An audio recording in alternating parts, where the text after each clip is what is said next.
Just as a medical precaution, he's been taken out. A round of applause. He can hear you, folks. Let's give him a hand. Referee Michael Ortega calls a halt to the bout at 2 minutes and 30 seconds of round number 4. The winner, and still the undefeated featherweight champion of the world, Naseem.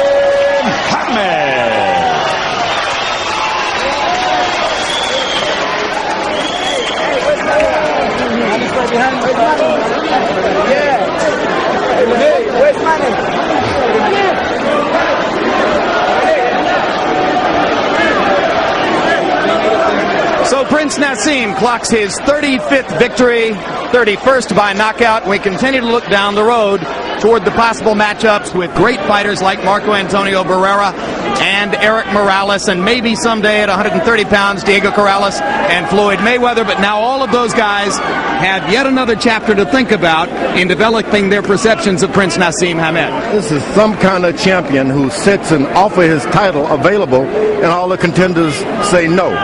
It's unheard of, and for good reasons. He has power in both hands, and he has the eyes of an eagle. It's interesting, George. Traditionally, fighters with this kind of talent, they clear out their weight class and they move up seeking new opportunity and money. We talked to Naz yesterday about going to 130 to fight Floyd Mayweather Jr. or Diego Corrales, and he said, hey, wait a minute, haven't I moved up enough? It was a very interesting take, because basically what he was saying is, my talents are maximized in this division. That's right, and I've never heard it said so cleverly. The guy said, look, I can do it good at this weight, why should I move up when I'm just what I want? The perfect power, perfect leg weight, everything. Why move? Yeah, in fact, Naz said, hey, is somebody asking Tiger Woods to put on 15 pounds? He's perfect for what he does. Let's go to Larry Merchant in the ring. All right, thank you very much, Jim. All right, congratulations. Congratulations, Naz. A question. There was some disputed knockdowns on both sides in this fight. It's got to be with me, you know. You know I bring drama, excitement. You know me, Larry. From a wicked entrance, from a flip over the rope to a knockout. Now, wait. The main thing is, I just hope the guy, I wish that Allah makes him nice and safe and there's nothing wrong with him at all. That I first pray for Allah, and I bless him. I want to thank Allah first for my win, for an unbelievable win. I came with a little bit of a sore throat, bit of a husky voice, but I'm ready, man. As you've seen, no matter what happens here, I've got my faith in Allah, and I will always prevail. Second round, he hit you twice. Yeah, I know. You tripped. Was that a real knockdown?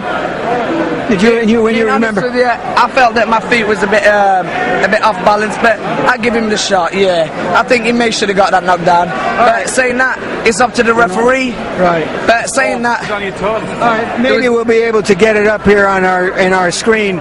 But if we can't, there were also one or two occasions when you might have knocked him down, but he sort of draped himself on you and went to the canvas very shrewdly. How many times did he do that, Larry? I remember a couple of times at least. Well, I'll let you know. It was more than a couple of times. Every time I hit him with the right hook, it really hurt him bad, and it's done. And that's what I'm telling you. Featherweights with Prince Naseem, when they get hit, it's a whole different story. When they get hit, it breaks the concentration and they get ready to get knocked out. I just hope that they're all safe. That's what I hope. Well, at the end of the day, or at least of the night, did this kid belong in the ring with you? You seen the guy knock me down. You seen the guy give me problems in some of the rounds. How can you say that should he be in the ring with me? Of course he should have been in. He's only lost one fight.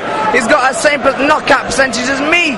Don't tell me about should he be in the ring with me. I pick out the best. I picked out a fight. I picked a fighter that is basically harder and a better puncher and more dangerous. The Barrera, Morales, all of them guys, and they never came to the table except Augie.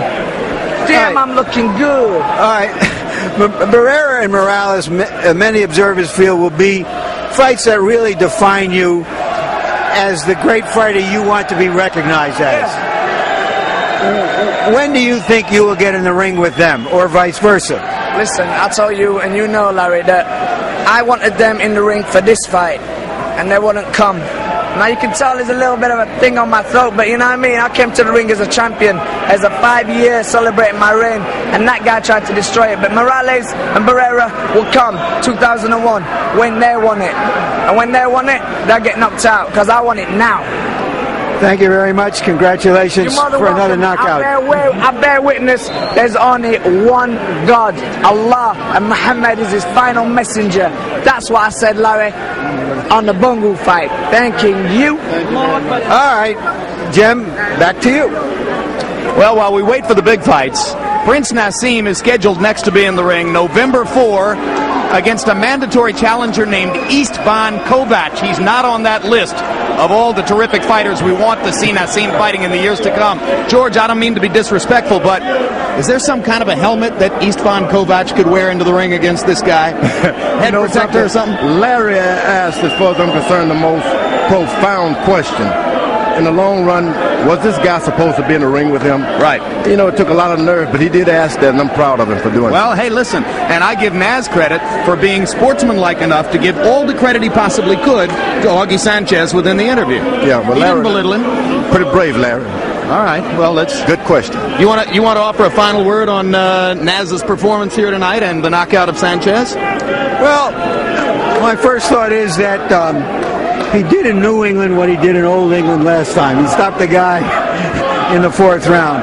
But basically, I think that it's an illusion that Augie Sanchez belonged in the same ring with Naz. Augie Sanchez did not have the record of opponents to fight Naz and have a serious chance to be competitive. Yes, he made it interesting for a couple of rounds, but it was clear he was getting hurt. It's like a guy in a mile race who runs out in a fast quarter, and so he's competitive for a quarter.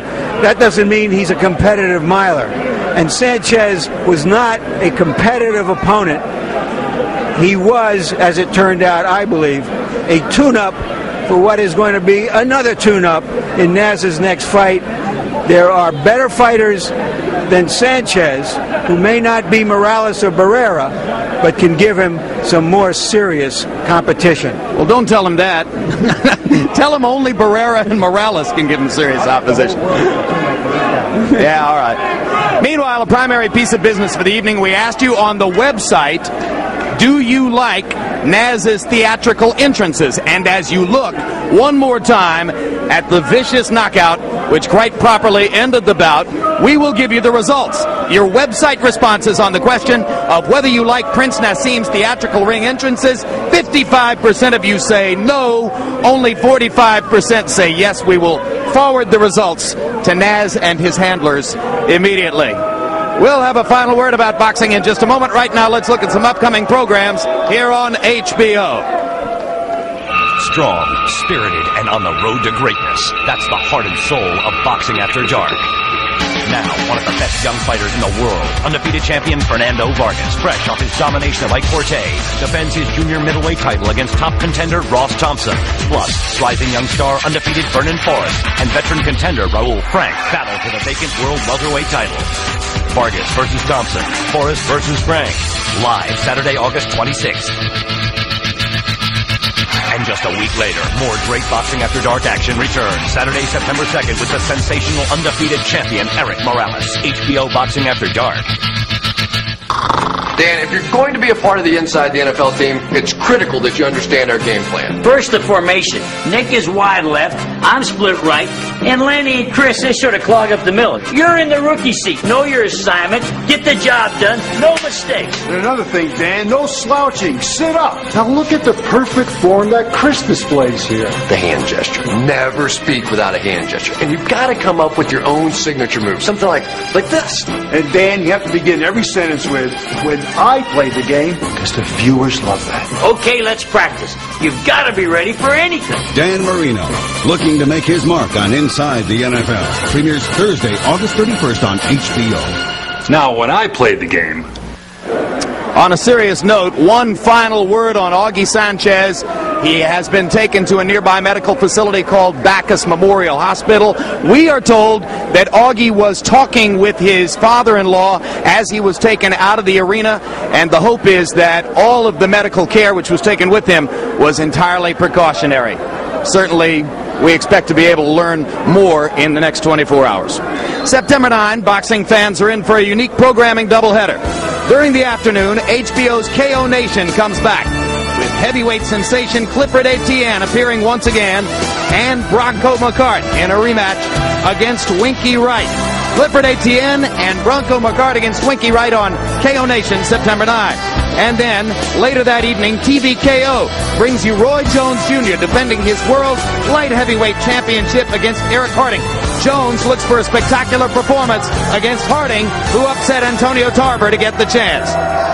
If you've been with us this evening on HBO's World Championship Boxing, you saw a knockdown, drag-out battle between Antonio Diaz and Mickey Ward in the first fight, eventually won by Diaz on a unanimous decision. A courageous performance for the young man who came across country from Coachella, California, to beat the New Englander in New England. And then, despite being knocked down, and it was ruled a slip, but you heard him say it was really a knockdown, by challenger Augie Sanchez, Prince Naseem Hamed delivered a devastating series of hard punches in a crescendo, climaxing with that combination right there, and knocked out Augie Sanchez for his 31st KO in 35 fights. Coming up immediately following our show, stay tuned for Oz on the East Coast and the premiere of The Right Temptation on the West Coast.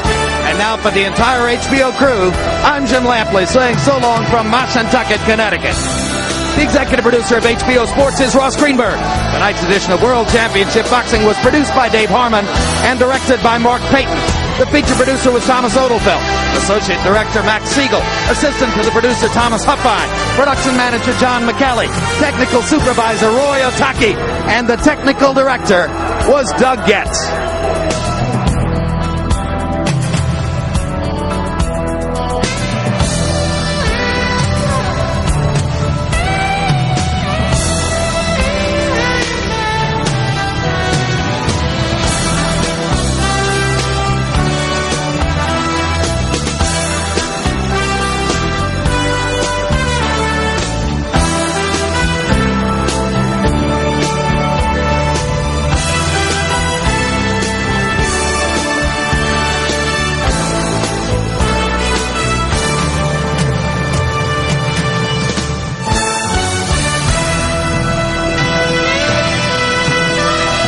This has been a presentation of HBO Sports, the network of